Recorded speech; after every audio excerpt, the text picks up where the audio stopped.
Ah.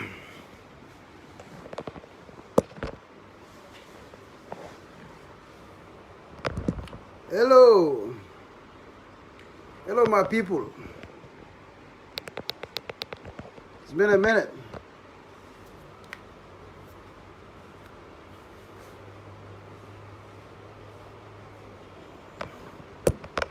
This is a quick one. Well, let me find something. Well, let me sit in Baba's little...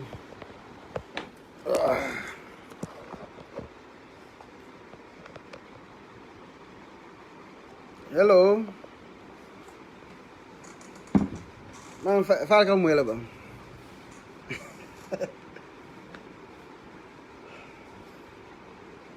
Thank you guys. I'm sitting right now in Baba's little office. The internet is good here. Nalkamwe, can you give me a thumbs up if you can hear me properly? Basaila baraka.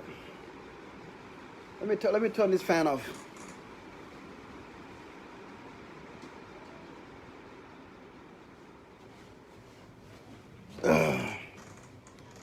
Loud and clear, huh?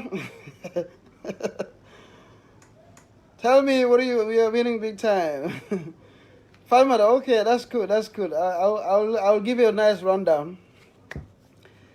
It's been a long time since I left Seattle. Mboga time so kana me boru wala wato buka sodo. Ngai wato tiji, huh? Yeah, it's been a crazy couple of weeks. I mean a couple of months actually. I'm big meja mudu ala internet problem. I know. I miss you guys in Seattle too. You know, I really do. But alhamdulillah, we are here. Guy, we are here. So let me just pop up a little bit. Sana clear man kono no mo le fama ngaro kumpo be do laje. You know, ya mo siata karabol. So let me just come and say salam to you guys and say hello. Kal kontong. Kafala ko famo keta. I missed my Sunday programs, you know, interacting with Aldul, you know. Khadija, I miss you. So yeah, alhamdulillah, we are at the tail end of the campaign. Bilang for final last day. There I was busy all morning finalizing the what do you call it, the last transportation you know, logistical issues many bijang purka mol samba many bulame ko beng, so more kurkara la kono the whole morning. It's almost close to 6. Mina boro kola katana na fonko na meeting at Bakote. It's the final meeting. Then hopefully tomorrow morning I'll be heading to Jara. Karamul Markweje demanded with the voter vote monitoring from goals. Diaspora will come back. So basically, yeah, I just want to give you guys a little rundown of Membijang, and how things are looking. What I can say in a nutshell, from my crisscrossing of the country this past 2 months and campaign trails, looking at the demographics of different areas, the combos, the jaras, Fourniers, my other people in the North Banks, it is looking good. I can say with confidence that the odds are on our sides. There are a few what do you call it, factors that I factored into this, you know, coming to this conclusion. It's because I looked at places like the Fourniers. Traditionally, These are areas that are fixed deposits, like where normal incumbents, like since Jawara to Jammeh, they have pockets of the country where they tend to run the numbers, huge margins against the opposition like NCP and obviously UDP during Jammeh. These are places like the Fonyes, right? 90%, 80% margins. You go to places like the Sierras, the Sierras North, the Kawurs, the Kuntawurs, Salums. These are areas, all areas where Jammeh used to just run the numbers, huge. The buses, yeah, and um, and then obviously we'll come down to the combos, and he's gonna do the same here. So this year the dynamics are completely different. Um, um, when it comes to the incumbent Barrow, I think from what I see in Fonyi in general, Fonyi now is like Kiang back in the days. You drive through Fonyi, you'll be shocked. You see people, flags on both sides of the road, flags on rooftops, UDP flags everywhere, people coming out of their houses, rushing towards you without fear of being persecuted after elections. So we traditionally had people in Fonyi that are sympathetic to our cause, are supporters of the UDP, but it was very risky to come out and be identified as UDP and even vote as UDP, because when Jammeh wins, what's going to happen to you living in Fonyi? See, your neighbors, the persecution, the harassment you're going to go through. So that alone was a factor that had a lot of people draw back from UDP. Now this year, that freedom happened. That freedom came. They can do whatever they want. They can support who they want. Nobody's going to tell them anything. So when I go through Fonyi, this is what I see. I see people that have been liberated, the people that are just free.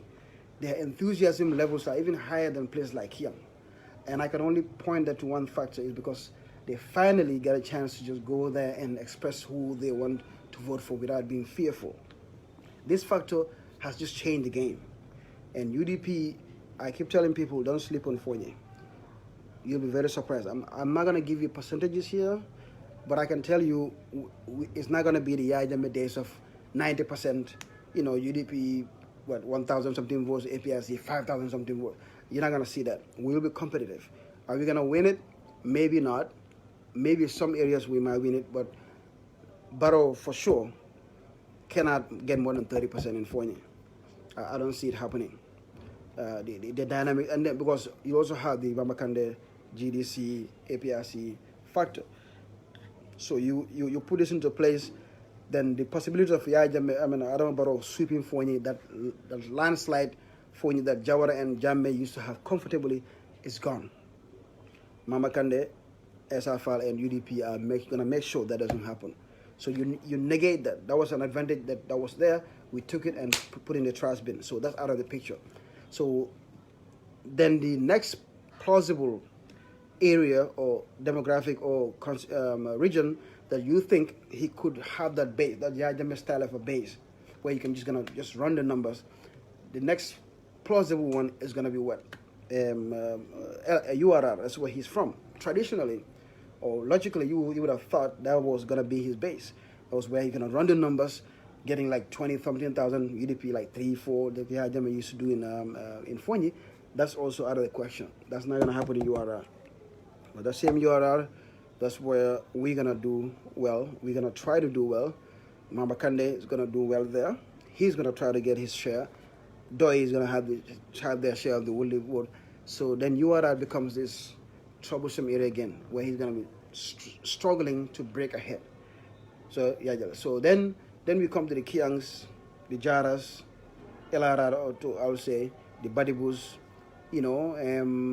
then you're gonna see a UDP leaving huge margins, stretching our margins, separating ourselves, because those are places that we've done a lot of work and we're hopeful that they're gonna deliver, the Badibus and these areas. Then the Salums, the Sierra North, the Kaurs and things like that. That was traditionally not a good area for us, but this time the underlying difference here is you have a SFL, that demographic, the Fana Wolof thing, they have the issues with UDP, which is okay. But now instead of just that whole vote dumping towards the incumbent, they have another option. Somebody that speaks their language, that's from them. That's how it is. It is local politics. This is how it is. It's nothing tradition. It's nothing has to do with. It has nothing to do with tribes and these are the realities of demographics. So you gotta see that that S are doing well in that demographic that we usually struggle with. Hello. Okay. That we normally struggle with. So instead of that chunk of vote going towards the incumbent, you might see that going to Esa and Mama Kande, denying Barrow again that landslide, that stretch of a number. So if you accumulate these disadvantages that normally incumbents used to enjoy, he's not enjoying those anymore. So once you take out URI, you take out this CRR, these troublesome areas for us, Jokadus and things like that, then you start wondering, where is he going to stretch the numbers? Where is he going to have this landslide boom? It's getting a little more difficult. Plausibly, it's getting much more tougher for him to create this vast difference between UDP. And if we're gonna keep him close, then combo comes, it's gonna be like game over.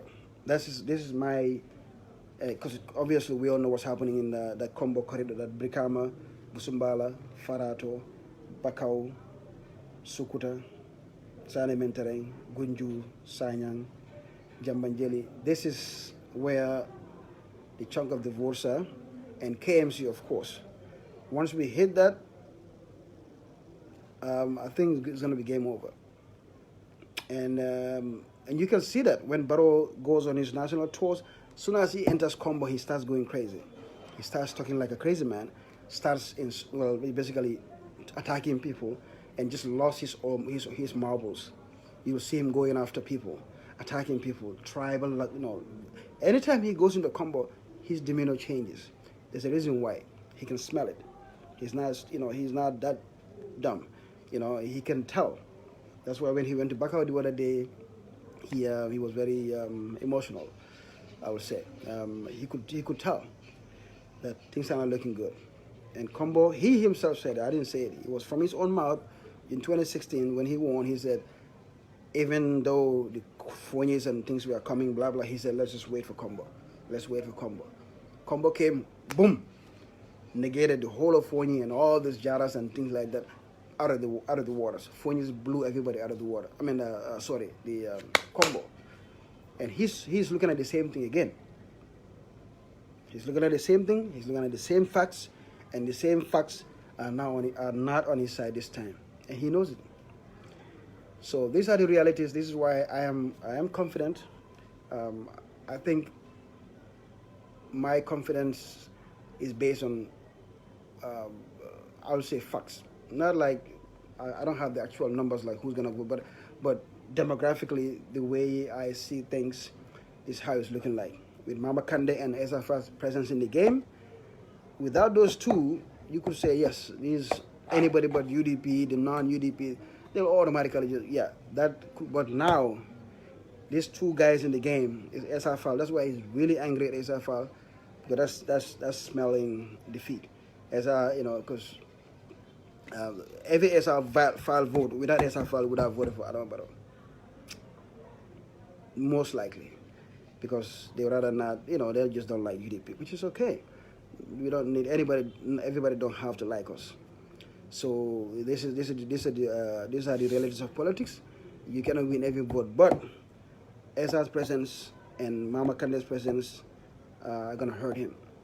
If you go across the border, across the river, you go down to the the Nyomis, the Medina Setting Masses, the Nuga Kebes, the Fast Naka Choice. These are Jokadus.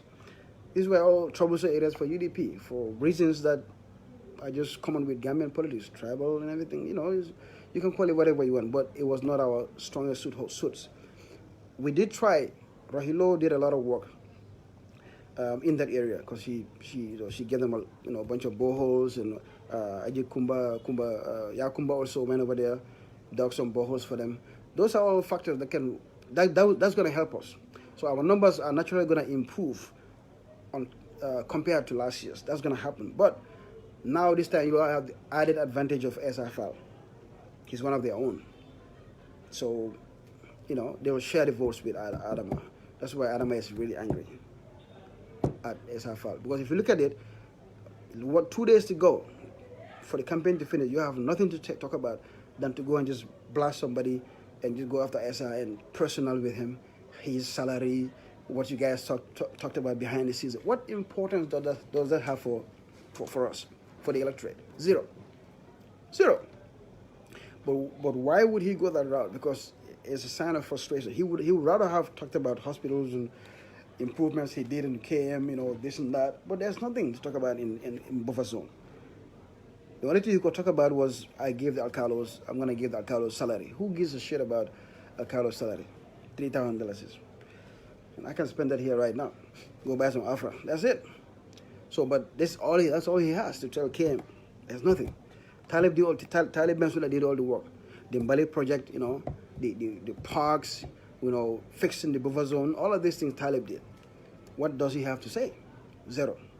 Nothing. So he has to go and attack. 2 days to go. This was supposed to be his closing remarks. Unifying. Hope. Giving people that platform of 2022. This was going to happen. So people can be excited about 2022.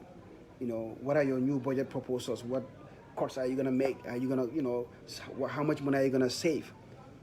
How much money are we saving? How much more are you trying to improve NAWEC? How much more investment are you trying to put into Gambia transportation? This how much we are trying to put into this. This how much we are trying to put into healthcare.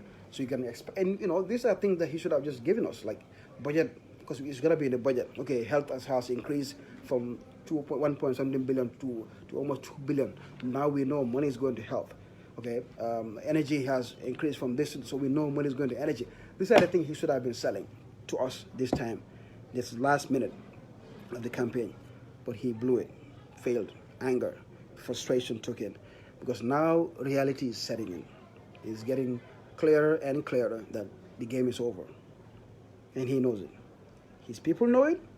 He knows it. His inner circle knows it too. They can smell it. So let's just be patient. Keep up the good work. The diaspora on the ground are doing a marvelous job, crisscrossing the whole country. And then we're going to be doing a lot of electoral monitoring, process monitoring on the election day, using our resources, our vehicles, our fuel, crisscrossing polling stations to make sure the agents are also doing what they're supposed to do.